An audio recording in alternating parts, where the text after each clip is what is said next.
in San Francisco, Rath Yatra in the early days. One Rath Yatra that I was at, and I was helping to cook for that Rath Yatra with Gauri Prabhu.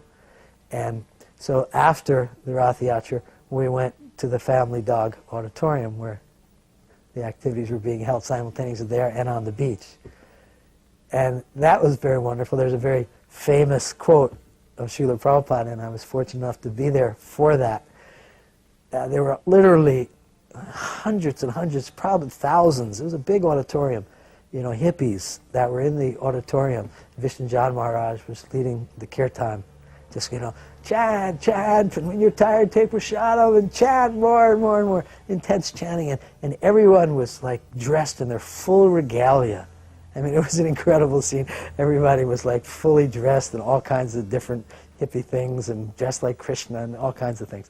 And in the middle of all this, Srila Prabhupada came walking through the whole crowd, you know, just like a swan, you know, untouched by the material energy and anything that's going around him.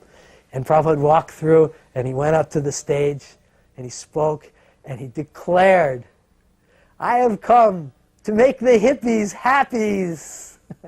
And it was just the perfect thing to say. Only Srila Prabhupada could say something so profound, you know. And so that was very wonderful. Another time I came to fix Prabhupada's equipment, and when it was fixed, somebody put on a record of Ravi Shankar. And when the music came on, then Prabhupada started to smile. So somebody said, "Do you like this music, Swamiji?" And he said, "That is sense gratification music." And Hayagriva said, "Well, that's a raga. They play it in temples." Prabhupada said, "That is sense gratification music." He said, but it's Ravi Shankar. It's a raga. They play it in temples." And Prabhupada said, "No, it is sense gratification." And Hayagriva kept insisting, "No, it's a raga, you know." And then Prabhupada said, "Ravi Shankar is a businessman." And then somebody said, "Well, what if he wants to be a devotee?" Prabhupada said, "Oh, fine, let him come." And then somebody else said, "But Swami, you were once a businessman." And Prabhupada said, "Because I went naked then, I should go naked now." And Hayagriva in the meantime was all fuming, and you know, then he was, you know, kept arguing, "But it's a raga." Prabhupada started laughing. Prabhupada and I were laughing at him. The problem was I was having trouble with an abusive marriage partner, and it was like very severe, and I wanted to commit suicide. And I told Srila Prabhupada that. I said, "Srila Prabhupada, I can't be Krishna conscious. I feel like I'm going to commit suicide." I just kind of laid it out. I just kind of blurted it out. I didn't know what else to do, so I just, well, I bothered him, I better tell him, well, you know, why I bothered him. Just kind of blurted it out. And then, you know. Srila Prabhupada said, you know, he paused, he was very thoughtful, you know, took me very seriously. Wasn't sentimental, like I said, he was detached. You know, oh, you poor little thing, kind of thing, you know. He looked me right in the eye, and I was asking if I could live separately from my husband. I wasn't asking for a divorce or that I wanted to marry someone else, or, you know, I just needed to be free of the stress of that situation so I could remain in the movement and continue. And he said, he was kind of looking off, not quite looking, he was very thoughtful, and then he looked me, like, oh, his eyes opened wide, and he looked me right in the eye, and he said, "There will not be other men?" Oh no, Srila Prabhupada. I mean, that was the last thing on my mind at the time. You know, I was really at the stage where the thought of man-female relationships did make me spit. You know, I mean, I was like that, but it was mundane. You know, it was forced by a mundane. It wasn't like any kind of great spiritual realization. It was just so unbearably miserable. And he said, "There will not be other men?" Oh no, Srila Prabhupada. He said, "You will stay in our temple?"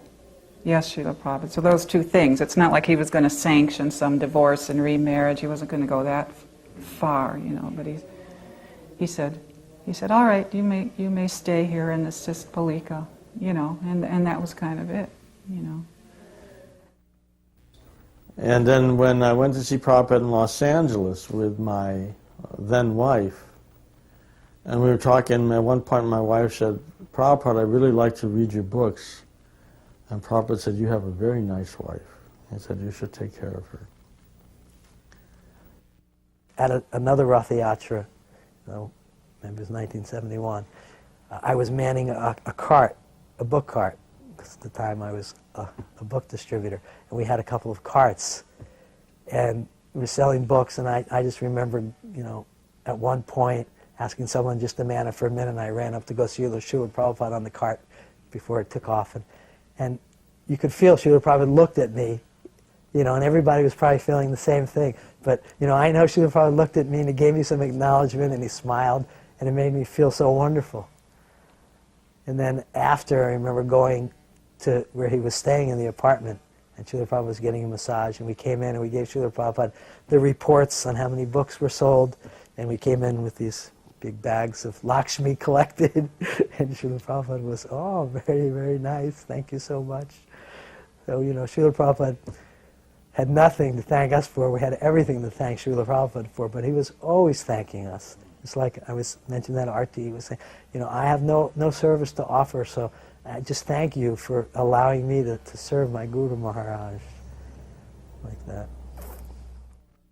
This was just before I left with a Canadian devotee, Hanuman, just before we left to go to Paris and open the temple.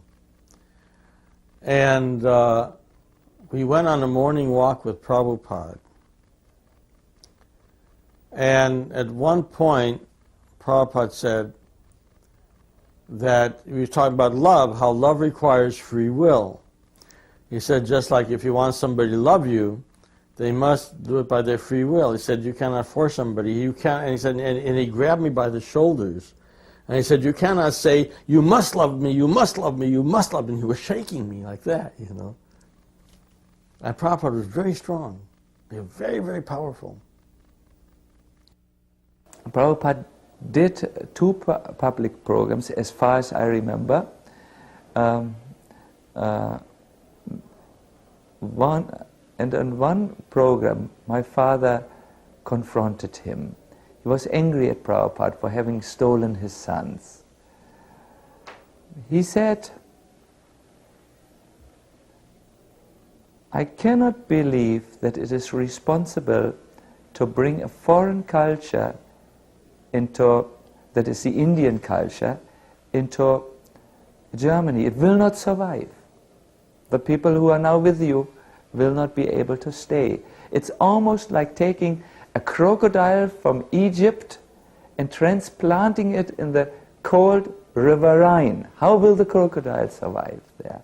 It's irresponsible. Prabhupada took up the challenge. He looked at my father. He must have understood it's the father of one of his disciples. And he said,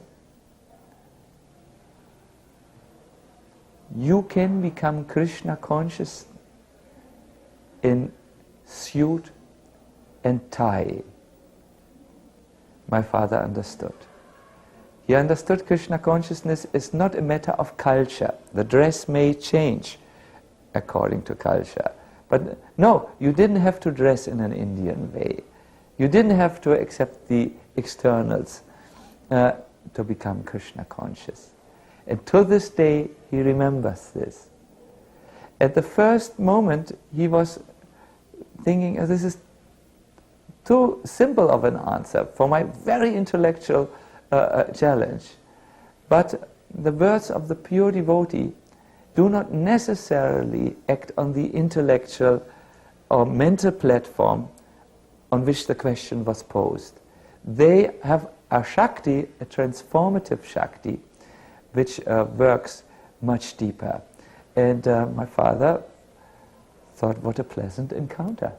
The Germans are used to tough discussions, and he was very much, yes, he thought, my son is in good hands, this is a very sensible personality, and I was very, very grateful to Srila Prabhupada for having solved a difficult family issue. They went in to meet Srila Prabhupada. My mother took a picture. I have a photograph of my father sitting, Srila Prabhupada sitting on the floor behind his desk, and my dad sitting cross-legged in front of, and They're both looking at the camera and they're both smiling so effulgently, the same smile. And I call that picture my two fathers. It's like my father, my material father is reflecting the effulgent smile of my spiritual father. And so my parents thanked Srila Prabhupada for saving their daughter from drugs and degraded hippie life. And Srila Prabhupada smiled and said, "Yes, many parents thank me." And then he said, they told him they were concerned about their daughter because I was in India and it was hard to have communication. They didn't know what was happening. They were concerned about me. And Srila Prabhupada said, "Yes, I'm also concerned about my children." So, he chatted with my parents on that level of parents. He knew how to relate to everybody. And then he gave my parents some prasadam from his plate. He was just, showered them with mercy also.